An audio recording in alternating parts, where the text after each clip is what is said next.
Hey, hello everyone, and welcome to Getting a Grip on the Michigan Business Network. This is Mike Maddox. We're so glad that you chose to spend some of your time with us. This show we talk about how to get a grip on your business, how to achieve alignment on your vision, get traction, accountability, and really operate healthy as a business team.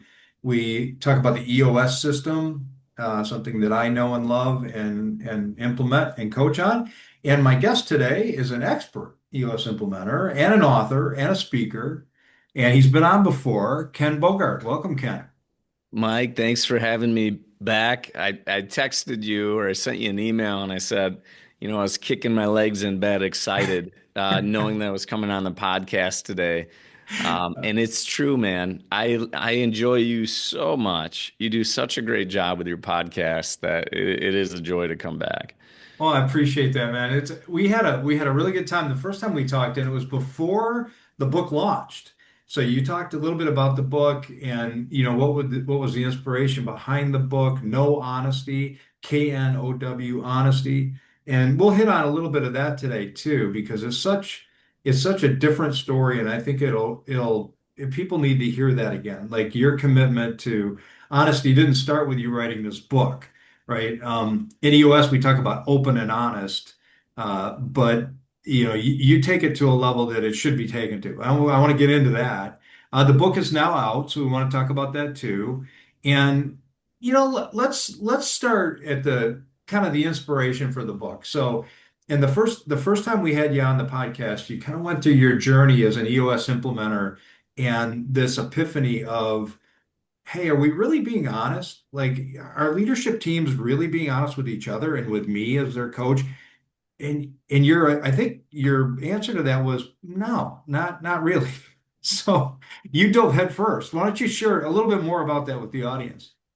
Yeah, absolutely. So for those that don't get to experience the session room, you have somewhere between 3 to 7 on average human beings walking in, getting ready to communicate for over 97% of the duration from about 8:30 to 5 o'clock or whatever time frame you have. And communication being key, one of the challenges is that how we communicate is so poor. It's really incredible. We are grown human professional adults that struggle to communicate. And I had this, well, I shared this story about a professor, Robert Fry, and Robert Fry was teaching this class, this marketing class, and he said the single biggest issues with companies is, and I'm like, oh, what's it going to be? What's it going to be? And as a college student, I'm hearing it, and he says the single biggest issue with companies is communication. And I drop my pen. I say, no way. No way can grown human adults struggle with communication. No way. They're look at them. They're professionals. They're adults. They Yeah. would talk to each other the right way. Yeah, they've been And I talking was their whole just, life. They know how to yeah. talk.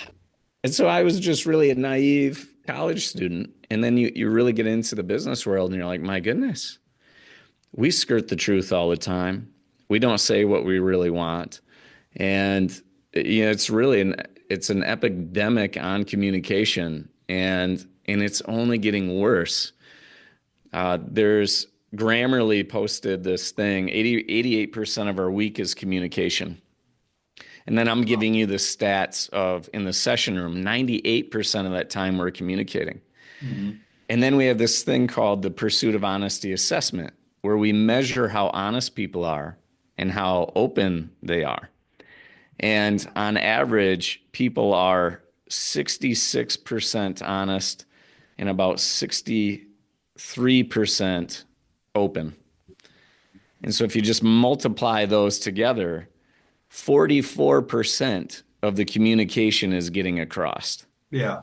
And I'm dumping a bunch of math on you all. But that's all that to say, if 98% of the time we're communicating, a majority of it is not honest, and we are not open to hearing it. That is a massive statistic in terms of efficiency to move and navigate together as humans. Yeah, it's those numbers aren't really surprising to me. I think about my time as a business owner and with staff. with my leadership team, with clients. My integrator and I used to always talk about the fact that 98% of the issues that we faced in business came down to a problem with communication. Like, I think, I don't know if that was mathematically correct, but I know it was an extremely high percent. Like, almost all the problems came back to, there were a lot of ancillaries to things going on, but the real issue was a breakdown in communication. So I think that, those numbers, it makes sense to me from my business background. And as a coach, I see the same thing in the session room. It's hard to communicate. You talk about open and honest. Why don't you define the difference between open and honest? Because we talk about open and honest. It's a phrase we use a lot as coaches, but they're two sides of the same coin, right? Yeah, so think of a time you've used, hey, be open and honest with me. And you see it on TV or you see it on news interviews or things like this. And I think how the phrase is being used is wrong. I think when we say open and honest, really most people are going right to, oh, I'll be honest with you, skipping Yeah. over what open could potentially mean. And I don't think openness in context just means be transparent with me. I think we need to flip it.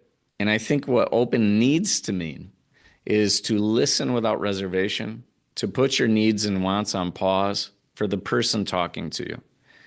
And then honesty is just being truly and freely yourself, speaking into what you want and how you feel.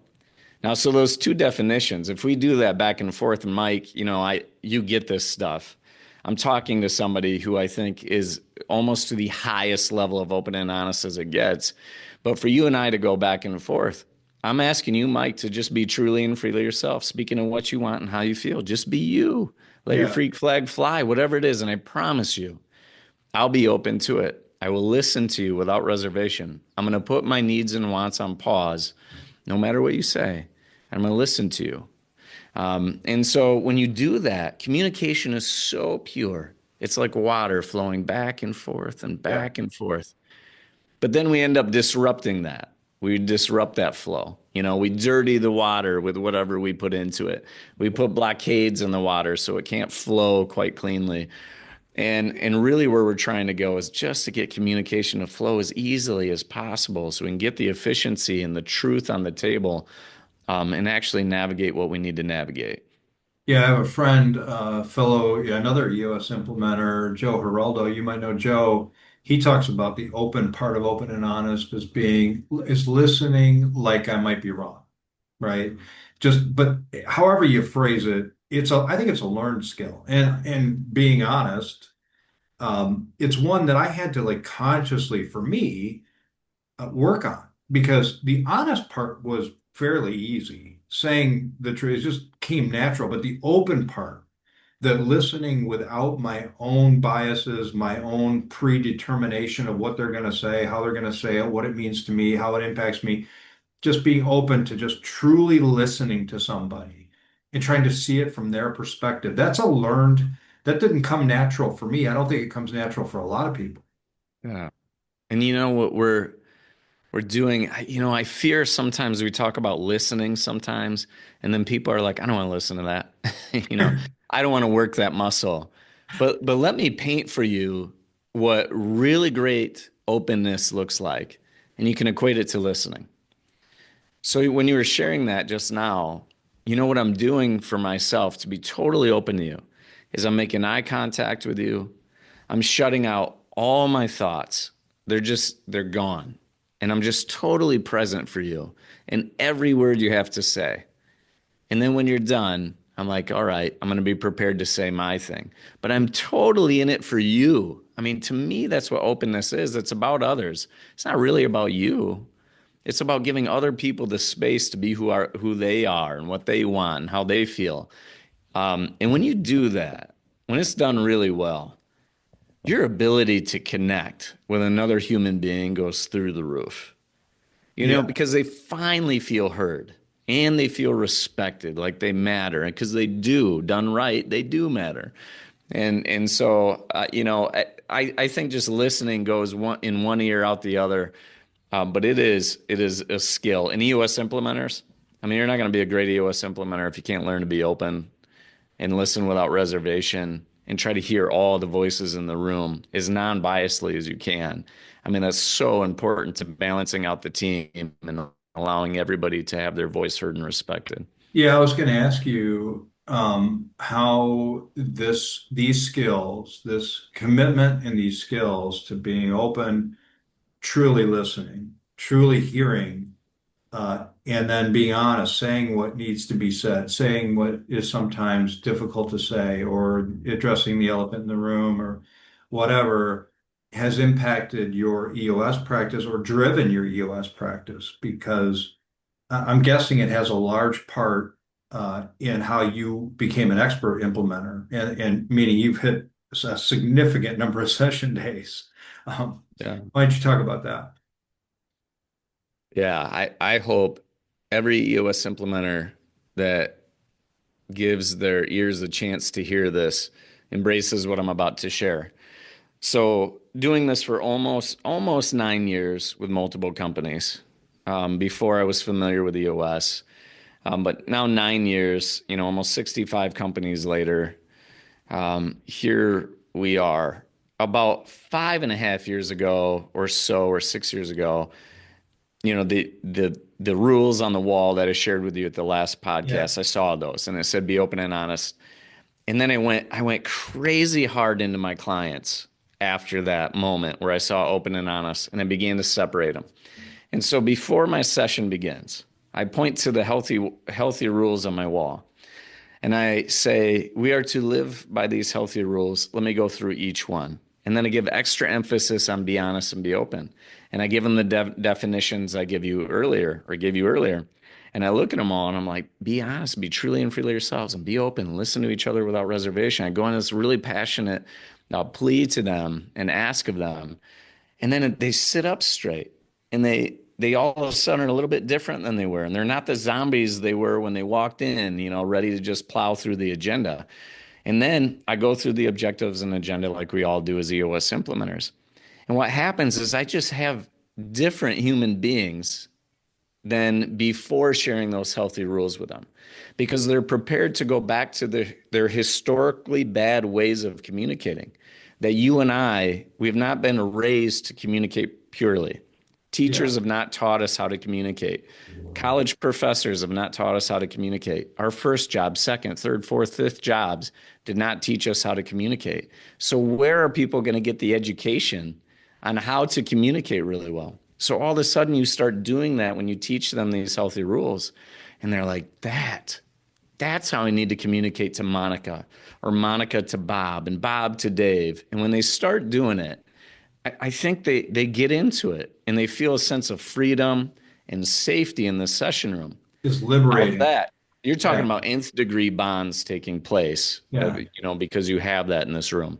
So, it's interesting to me, Ken, is I love that. I love the way that you just explained that and the role of a good coach or a good EOS implementer with a leadership team is, not only teaching open and honest, but then uh, displaying it and how you're going about your coaching and your implementation, and then getting the team to be willing to adapt that. But for a team that's not used to being honest with each other, what are some of the challenges that you've seen in leadership teams? What are the areas where they're most likely to be, I guess, hesitant to be open and honest, or they find the biggest gaps or the biggest hurdles to overcome? Have you seen any consistent themes with that?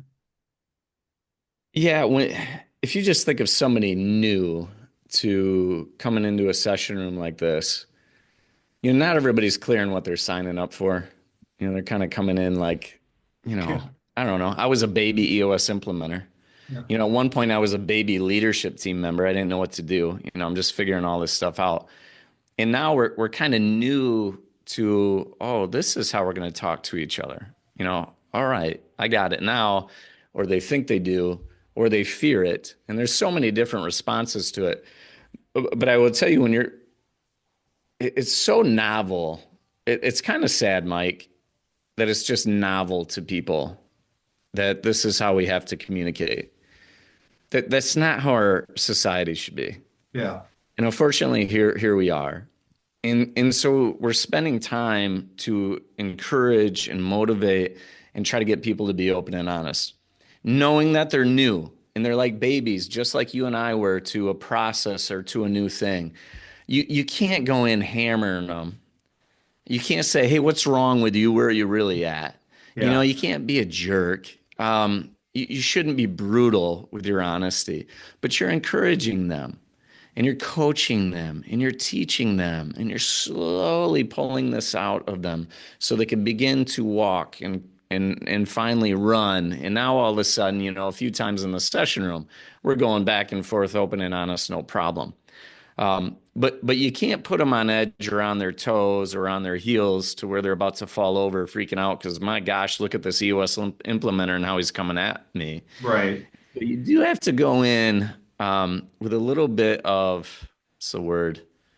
You can help me out here, More but maybe subtly, art. or, I know what you're saying, and it's kind of you have to continue to, I think, as an implementer, you've got to continue to try to um, pry at those areas, poke at those areas where you feel like things aren't getting said without poking too hard, right? And I even tell my teams that. I say, I'm going to be constantly seeking the honest, open elephant in the room, the thing that isn't being said. I'm going to be looking for it. It's what you pay me to do. But you've got to be willing to do it at a pace that they can handle. Because That's great. if the team is coming from years of experience of not doing that, they're not going to just flip a switch because you or I read the healthy session rules to them, right? Yeah. They're going to have to learn that behavior, and they're going to have to build some trust too.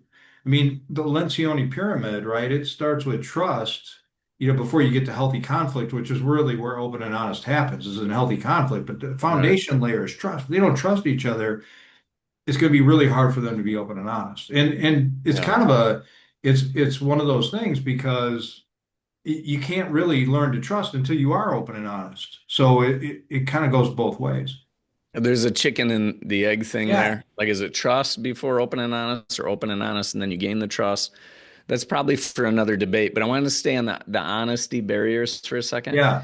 When we're talking about that, you're asking me, you always ask the best questions. It makes you a great EOS implementer, by the way. But you have such good questions. And I think about who's not honest or who struggles with it. Let's talk about the ones that are really honest and sometimes brutally so. And a lot of times visionaries are that. I mean, let's Yeah. just be real. You get a bold, strong leader that's confident in saying what they're saying.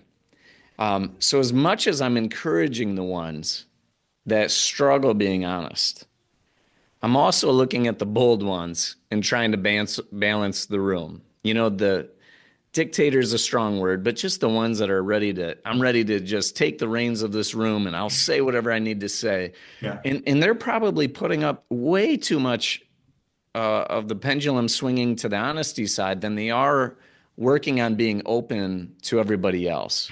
They don't Because even know they're doing it, do they? that's right. That's Yeah. right. Yeah, most of the time they don't. And they're used to it, right? So these are the Yeah. behaviors that the rest of the team has allowed that individual to have.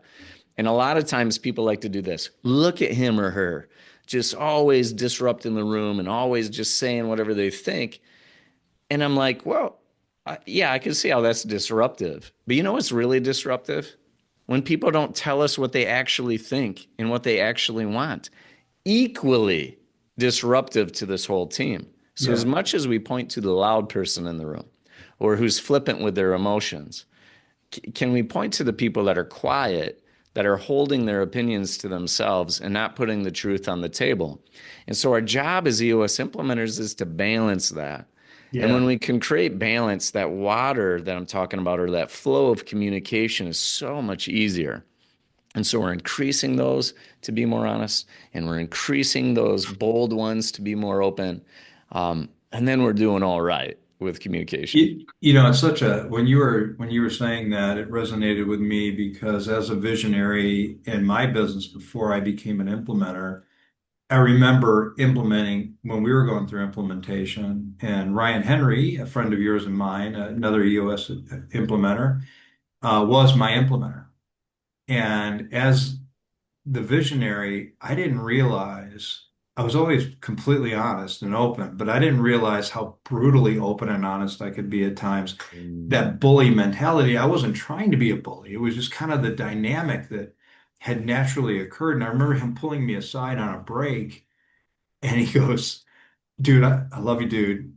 You know, when Ryan Henry talks, he goes, I love you. All love and mm, respect. I love you, man. I think he hugged me. And then he goes, I just gotta tell you, there's lots of times when you say stuff in the session room, like you suck all the air out of the room. And I'm like, What? mm, Really? And he goes, no, I know you don't like you don't know you're doing it, and you're not doing it to for that effect, but I can see it. Like as the coach here, like I can see the rest of the team, like they're afraid to then open up because you've already made your statement. You've been, you were that owner who came in and just kind of threw it all down, threw the gauntlet down. So I had to learn, like what I started doing, I almost went too far the other way. Every yeah. time I'd weigh in on something, I'd be like, well, this is just my opinion. Like I could be completely wrong about this. And Mm, I'm gonna say it. I'm just gonna say it. But I want everybody else to weigh in. Like it was almost yeah. silly the way I would go about it, not mocking what he had said. I had to intentionally do that so that the rest of the team would go, okay, I'm free to then disagree with you. And I'm like, well, yeah, of course. Like, I thought Yes. you knew that. And they're like, well, we did sorta, but sometimes the way you say things made us Hmm. feel like we really couldn't disagree. I'm like, okay, Yeah. I get that. Like, I'm working on that. What So a I gift totally Ryan understand. gave you. What a Oh, it was gift. Oh, incredible gift. Like, I thank him all the time. To this day, I thank him for that. Made me a better person, a better leader, and taught me a lesson in a blind spot that I really didn't know I had. So. yeah. Oh, I that's think that's awesome. true. On the topic of where do they struggle, I think it is often the visionary. It is often that owner, and it's completely unintentional. And then the team has some culpability there for not, being willing to step into that gap and say, well, hold on, time out. But once they learn how powerful that can be, Hmm. it's amazing to watch teams develop and grow. Right. I think about I've been in this thing, so with no honesty, books already out and everything. I've been really high on this idea of power dynamics. And I power dynamics, I'm seeing it everywhere. Like a woman has power over a man in certain ways. A man has power over a woman in certain ways. Our intellect, if we are knowledgeable on a subject and somebody is less knowledgeable, there's a power dynamic there that could be played. Yeah, There is physique in a strong man or a strong woman. That's a power dynamic over somebody who's not as strong. And so there's just power dynamics in everything. And so it's always at play, always tipping the scales of communication in some way. And I think a lot of times that strong visionary or entrepreneur or founding person or dominant personality, they swell up to look this big, yeah, or that's how people view them. And so they're like, "Ooh, I can't tango with that." Even though that visionary entrepreneur founder is a 99.9% genetic match to the person across from them. So it's just this perception that they're so much more powerful or way up there. They're really not. And right. most good human being visionaries want the honest truth. They're begging for it and they're just not getting it. In large part because we aren't having conversations like this and how Yeah, important it is for us to communicate in a way that feels balanced and you're heard and respected. And I'm not overplaying my power dynamic and you can rise to the table. And so, I mean, these are the kind of conversations that can help set a whole team free, just to talk through this stuff and point out blind spots like Ryan did for you. And, it's, completely. Yeah, completely. And we mentioned the book a couple times. I'm really interested. So the book launch was it April when it launched officially? it was in November. November of So last end year. of October, beginning of Okay. November last year. Yeah. Time flies when you're having Oh fun. man. So True. how have things changed for you now that the book is launched? And what I mean by that is have you seen, have you seen like a certain area of the book that's having the most impact on people? What are people saying to you that they're pulling from the book? What are some of the practical outcomes that you've seen from folks that have read the book, either on teams you coach or just general public or feedback you get through, reviews, that kind of stuff? What have there been any common themes? Yeah, there's a few. I'll try to list a few and then we can take it wherever you want. I got a good one from the president of the Grand Rapids Chamber of Commerce. He said, this thing is really like a conflict resolution book. And I'm like, all right, I'll take that.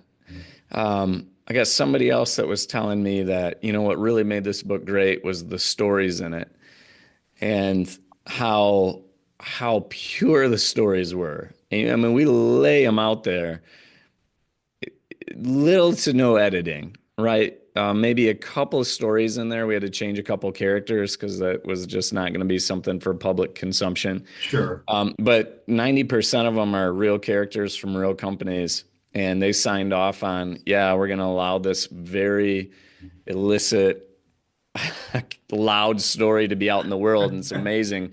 God Um, bless them for that. and and yeah, no kidding. And because I think they see the value in this very vulnerable, this is what really happened and this is what we learned from it. And here's what the rest of society should take away from it so they could be better for it. So it's incredible. Two stories about my wife and I, and probably the one that a lot of people remember is we call it Silent Fight.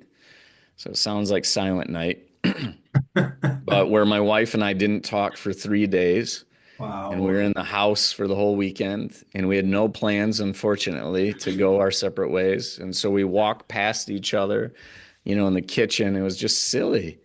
Communication came to a complete halt in our relationship.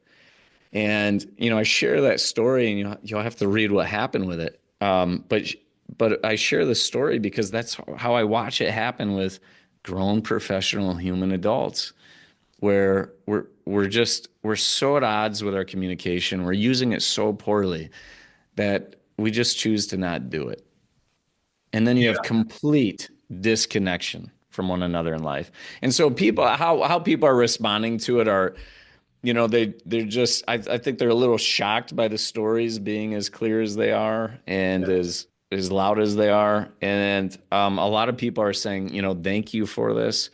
I'm really realizing how much I'm not even being honest to myself or others. And other people are really self-aware and they're like, yeah, I'm not open to anybody. And, the chapter on openness really opened my eyes to, like, I just don't listen, And so it's amazing, Mike, what people are sharing about it after. I think, it's such a gift that you have given people to write the book, to be as honest in the book as you have been.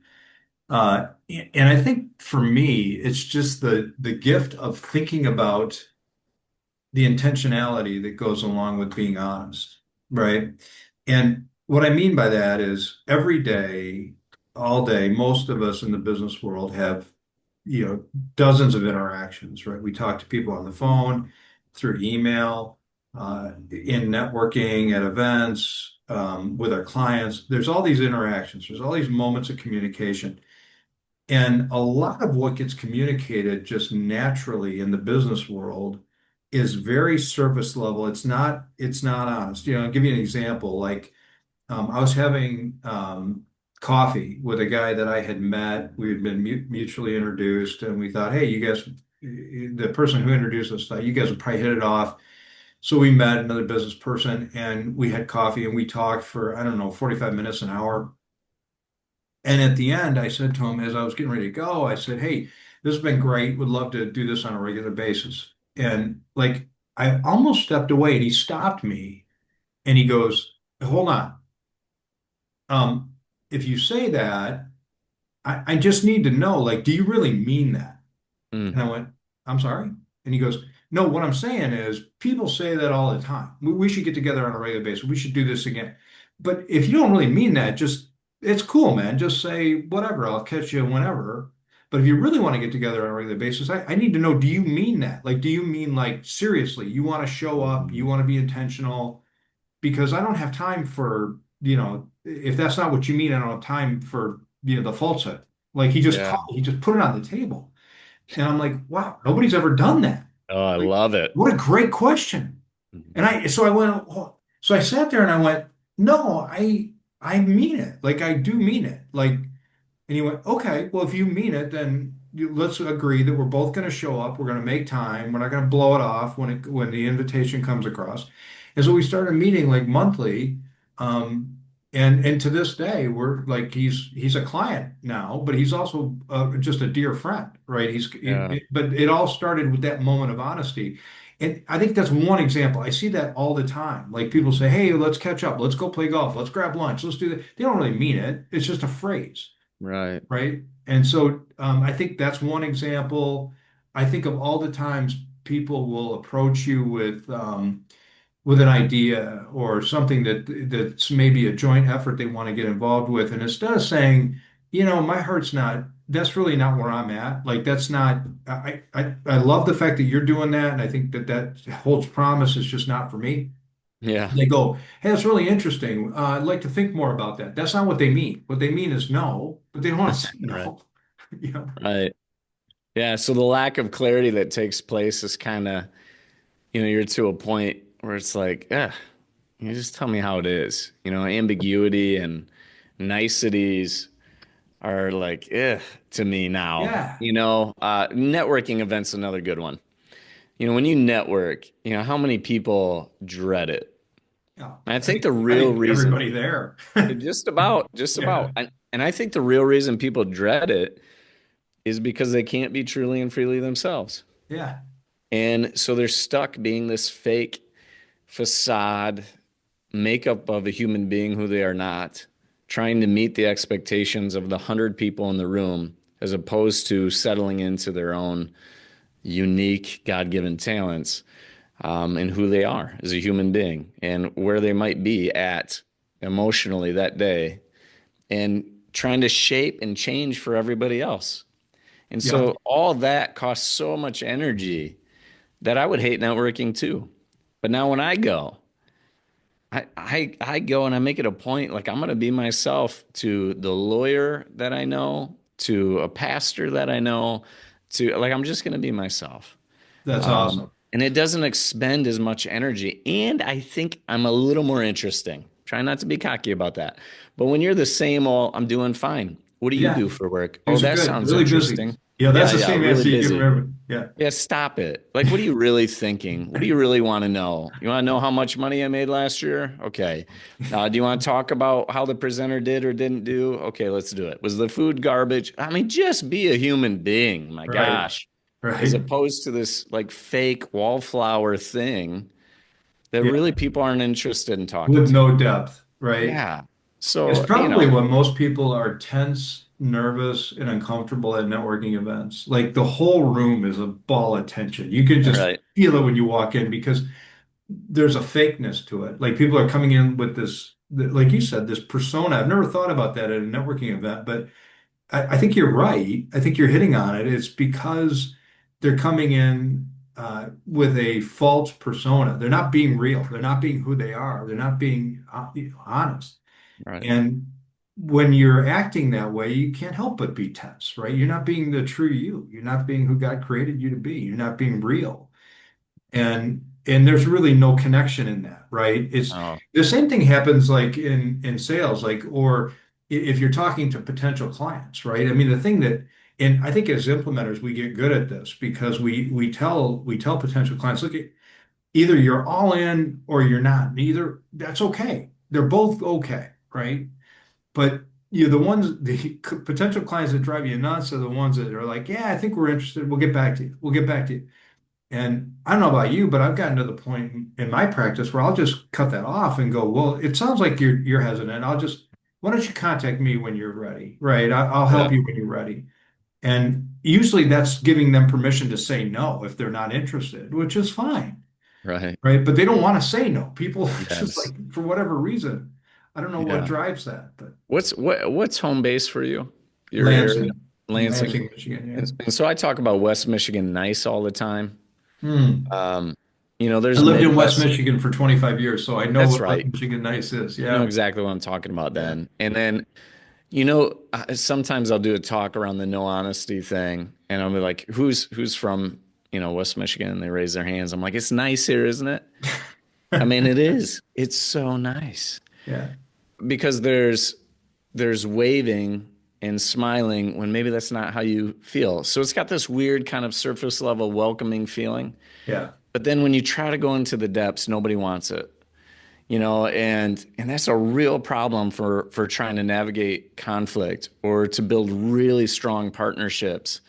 And so, for me, we're up against this West Michigan nice thing.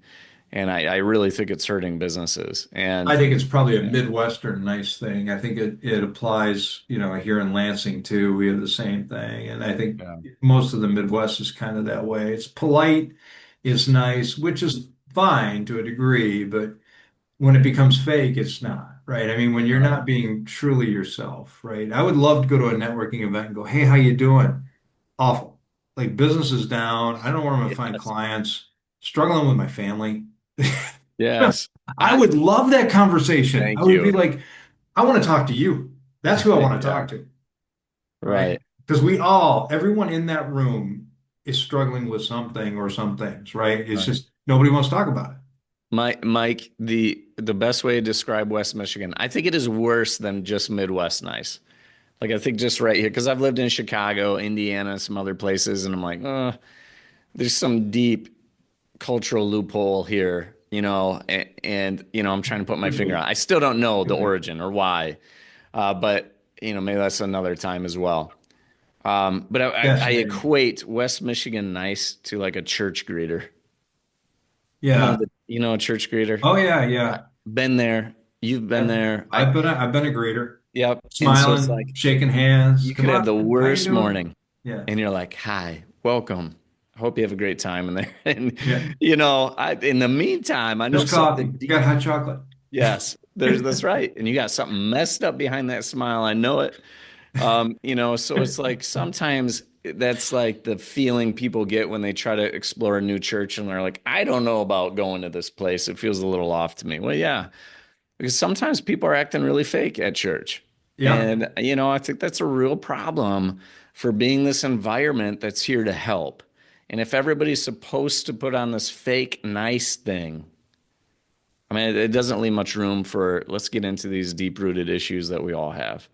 Yeah, I And think the church, being a person of faith like you, one of the things that we could do a lot better job of in the Christian church in America today, maybe it's a Western thing, but is we really need to do a better job of really addressing the real issues where people are really struggling, the messy stuff, right? I think too often, and I get it, in the church we're afraid to do that because it can be alienating. Like if you take a position or you address an issue, it's messy, and Mhm. and some people are going to like what you said, some people are not going to like what you said. If you're a pastor, that's tough, for a pastor to do. But I think it's what the church is there to do, is to deal with the real stuff. Like, and to a degree, I think it's gotten watered down. I don't want to be overly condemning of the church because I don't think it's a disaster, but I think there's a tendency to pull us into that direction of niceness, that Yes.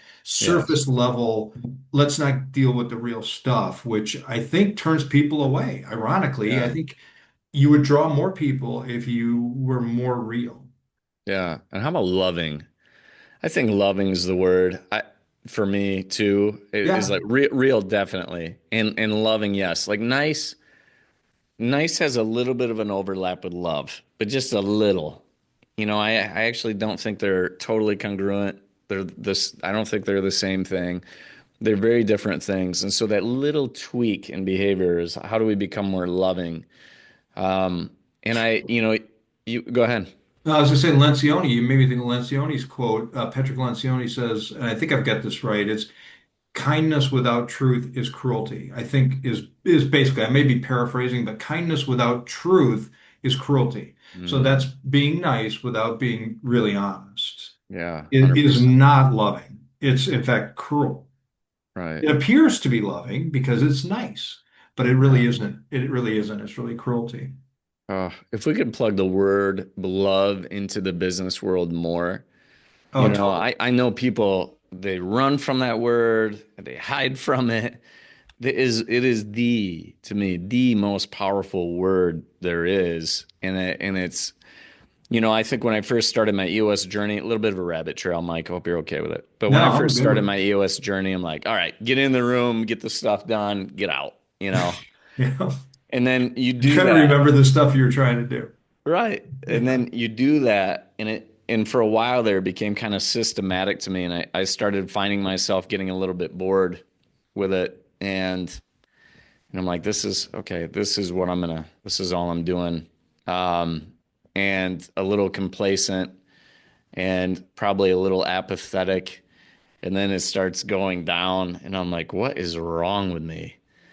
And the biggest missing component was I wasn't loving my people. Like I wasn't pouring my love into people. Yeah. And Gino had that moment in the quarterly where he said, we got to put the love into it with our clients. And that was like the best timing for me because it was a totally absent thing, or is becoming absent in my life in the session room. And then I'm like, that. And then when you start pouring your love into it, it's just a whole different animal. And if I could have had that message in my first, second, and 17th job or whatever I had, how much more I could have given to people and how much more helpful I could have been to the people in my life. That word is That's so really powerful. interesting, Ken. What's your Colby? Are you a high fact finder? 8653. Okay, so I'm a 7742. And I think you're an 86, I'm a 77. So I go into the session room. I know exactly what you're talking about because I want to do an excellent session. So I spend a lot of time preparing. I'm like ready. I've read the notes. I've gone through every CRM note I had. I've gone through the previous session notes. I've looked at what's been taught, what tools we've taught in the past. I've looked at everything, right? And I've got the agenda, and I've thought about each item on the agenda and how I want to teach it, or how I want to introduce it, or how I want to facilitate it. I know how much time it should take. It's organized and it's ready, but none of that has anything to do with loving my client, right? Mhm. That's about the mechanics of the session.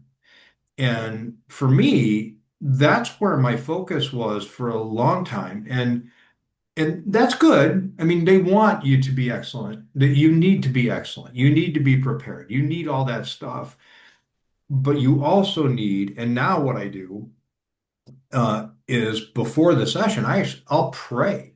I'll pray before my client gets there that I could see them individually. I could see them as a team, truly see them and see their needs and do something to help them with those needs, like facilitate meeting them where they're at, that my eyes would be open, that it wouldn't be just about the mechanics and the agenda items and progressing them through the proven process. It would be about seeing them where they're at and putting the love into it as human beings. And some days I can feel it. Some days it's not as apparent, right? Some days I'm not as good at it or as open to it, or maybe they're not as open to it. I don't know. But when it's there, it's transformative. Like you could there's something, and to your point about after you've done a number of, a lot of sessions, it can get redundant. Not on those days. On days where the love's in it, oh my gosh, I could do Yeah. that for the rest of my life all day long, every day. Nothing boring in that, right? But Mhm. and I want more of that. So I kind of become addicted to that and looking for it. Yes. So I'm really glad you brought that up. It kind of crystallized as you were explaining it.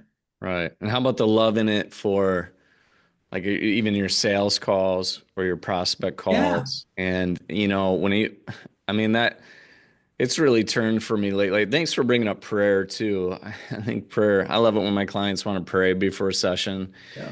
and go into that because I think we try to do it on our own, us little one man in an 8 billion population of Earth. We think we know everything, and then we need help. And then so likewise, I don't pray before every session, so that might be something that I put into my arsenal. Um, if I could say that, can those be in the same sentences or paragraphs? But Yeah.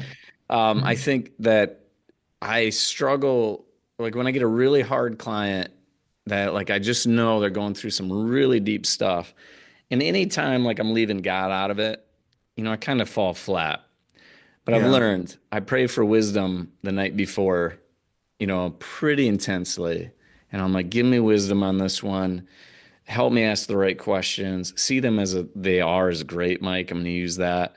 But then you know what happens? Those sessions go like what needs to happen happens. And it's pretty undeniable at this point in my life, when it comes to prayer and and how he responds.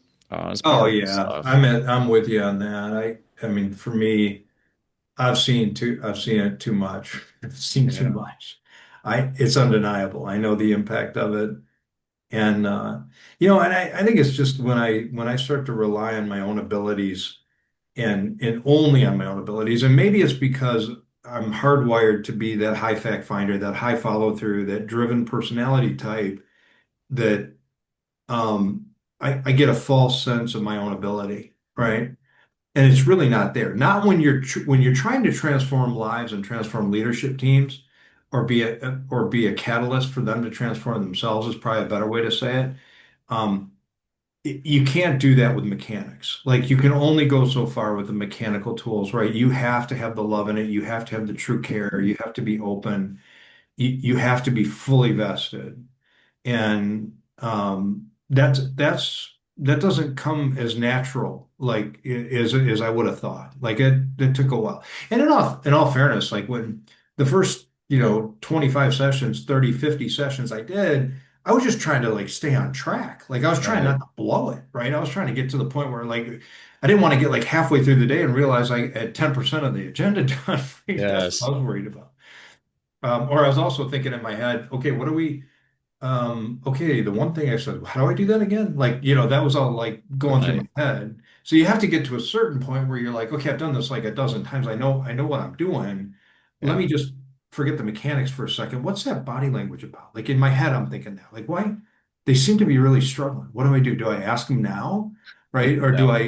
do I ask the group? Like, is there an energy issue going on? Like, what's the Yeah. question I can ask here? And that's fun to me when you can get to that point. Yeah, 100%. The art and science, that gets used a lot. So, when we were starting off, we were a lot more about the science, which you have to. You got to lay that foundation. You can't start off with the art. You haven't got enough reps to really be an artist yet. Yeah. But then when you couple it with the art, it's pretty incredible what happens in the Yeah, for session sure. room. For sure, Um, man. Hey, this is always awesome talking to you, Ken. Where do people buy the book? Yeah, they go to Amazon or Audible or to our website. We have a 40% off if you go to nohonesty.com/. I've forgotten what it is. So it's going to have to be on a link or something that I Yeah, send to you we'll put it on a afterwards. link. But yeah, No Honesty, KNOW honesty dot you got com, it. Yes. and we'll get you the link for the discount. Yeah, And great. we'll put that in with the podcast when it airs. So always great having you on, my friend. Mike, what a blessing to be able to do this. I mean, I'm so happy for you. You look like you're doing great. Thanks for giving me another opportunity to come share the book and spend a little time with you. Well, like you, I was thinking last night I get to do a podcast with Ken tomorrow, which is a blast. I was Where looking you forward weren't to it. kicking your legs? I wasn't kicking my legs, Okay. but I Well, was excited. I I have was to up my excited. game. All right. All right, brother. That's great, Mike. Have a great one. Catch you later. Bye bye. You're listening to Getting a Grip on the Michigan Business Hour.